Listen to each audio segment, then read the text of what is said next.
दोस्तों, शायद आप सब लोग भी बहुत एक्साइटेड हो गए होंगे जब दुनिया के सबसे अमीर आदमी एलॉन मस्क ने ये घोषणा की थी कि वो ट्विटर को खरीदने जा रहे हैं।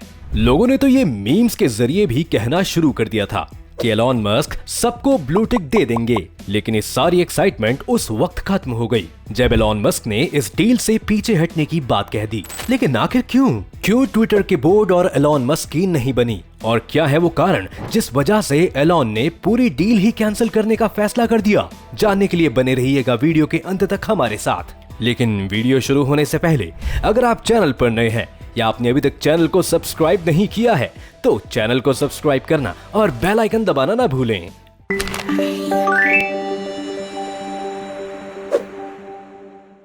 पहले स्टोरी को जरा रिवाइंड करते हैं और शुरू से जानने की कोशिश करते हैं कि माजरा आखिर है क्या।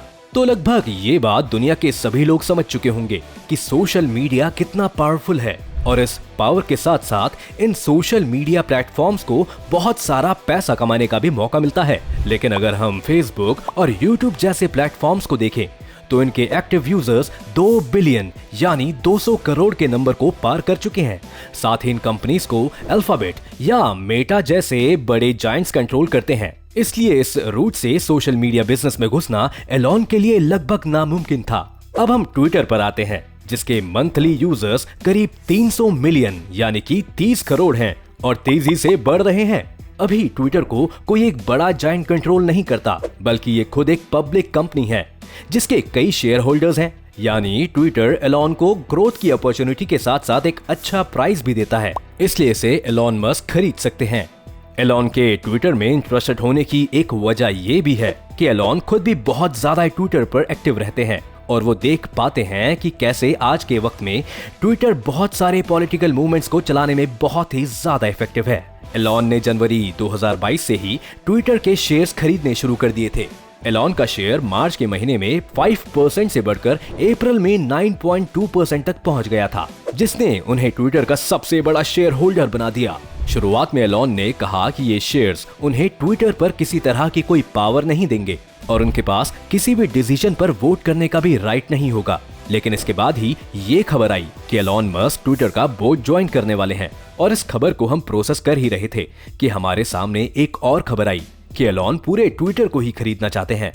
एलॉन का कहना था कि ट्विटर पर काफी सारे बॉट्स हैं और वो जानते हैं कि ट्विटर का इस्तेमाल फ्री स्पीच को प्रमोट करने के लिए भी किया जा सकता है, लेकिन उसमें ये बॉट्स और फेक अकाउंट्स अपना प्रोपेगेंडा फैलाकर बहुत मुश्किलें खड़ी करते हैं। तो वो ट्विटर का चार्ज लेकर इसे साफ करेंगे और ट्विटर को एक बेटर प्लेटफॉर्म बनाएंगे। ट्विटर ने इस डील के लिए भी हामी भर दी थी और इस टेक ओवर की रकम $44 बिलियन तय की गई। लेकिन फिर कुछ ही वक्त बाद एलॉन ने इस डील को होल्ड पर रख दिया और अब तो अपनी तरफ से कैंसिल ही कर दिया। लेकिन क्यों?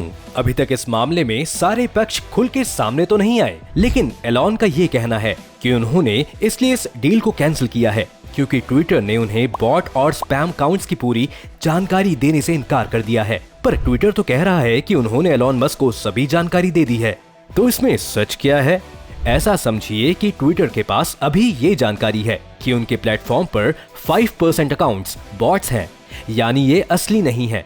लेकिन एलॉन का कहना ये है कि जिन पैरामीटर्स को इन बॉट अकाउंट्स को आइडेंटिफाई करने के लिए यूज किया जाता है वो रिलायबल नहीं है, और उन्हें ये लगता है कि ट्विटर पर 5% से भी ज्यादा बॉट्स हैं। इसके अलावा एक दूसरा कंसर्न जो इन बॉट्स के साथ है वो ये है कि ट्विटर ने अभी भी एलॉन को इन अकाउंट्स की प्राइवेट आइडेंटिफाइएबल इंफॉर्मेशन यानी कि PII का डाटा नहीं दिया है।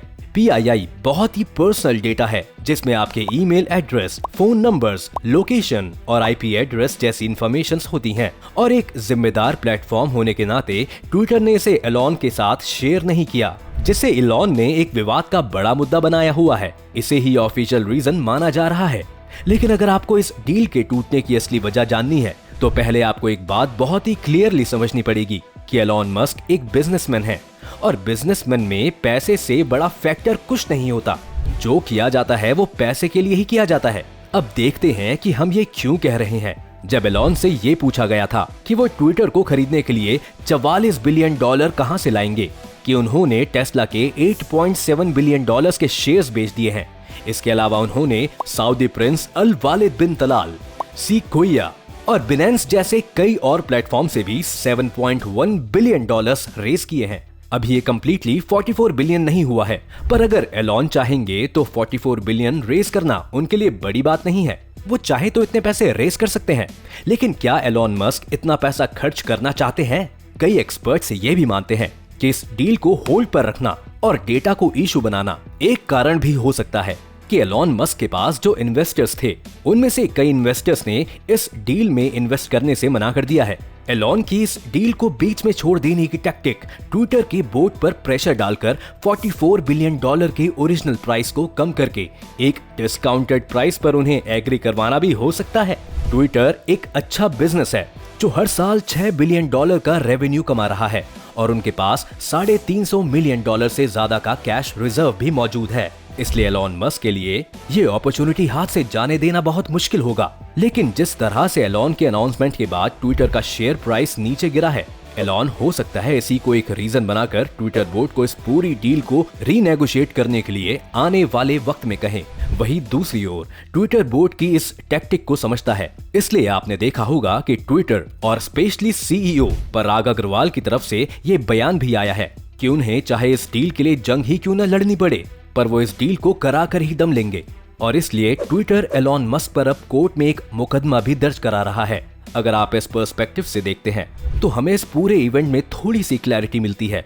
बॉट्स के डेटा और ट्विटर डील न होने के कारण गिरे हुए शेयर प्राइस को यूज करके एलॉन ट्विटर पर डील के प्राइस को कम करने का प्रेशर बना रहे हैं। वहीं दूसरी ओर ट्विटर का बोर्ड एलॉन की टैक्टिक्स को समझ गया है, इसलिए पहले कि वो इतनी खराब सिचुएशन में आ जाए कि उन्होंने एलॉन की शर्तें माननी पड़े और कम प्राइस में ट्विटर को बेचना पड़े, इसलिए वो इस मुद्दे को कोर्ट लेकर जा रहे हैं ताकि पहले से तय हुए प्राइस पर ही ये डील आगे बढ़े। और अगर ये डील आगे भी ना बढ़ पाए तो कम से कम एलॉन को डील बीच में छोड़ने और ट्विटर का टाइम वेस्ट करने के लिए एक अच्छा खासा फाइन देना पड़े। अभी तो सब कुछ ही संभावना के दौर में है, लेकिन प्योर लॉजिक हमें इस डील को थोड़ा नजदीक से जानने का मौका देता है। लेकिन एक्चुअली एलॉन के माइंड में क्या चल रहा है ये कहना अभी भी मुश्किल है।